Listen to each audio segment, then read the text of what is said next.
Presentiamo ora la prima delle due batterie previste, sempre per i 200 farfalla, ma categoria ragazzi maschi, anno 2006. In corsia 2, Lodovico Stevanato, alla 3, Yeshek Franceschi, alla 4 Giovanni Filippini, in 5 Alberto Dallator, alla 6 Matteo Umberto Valente.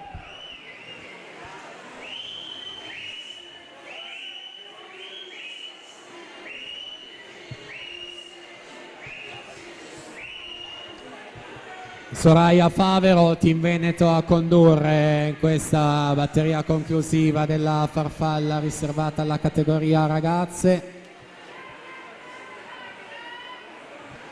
e completa quindi le sue fatiche, lo fa con l'ufficioso di 2:31 e 16, è il terzo miglior tempo ragazze, quindi 2:36 e 14 Alice Cavagni, che nella classifica generale si piazza in sesta posizione.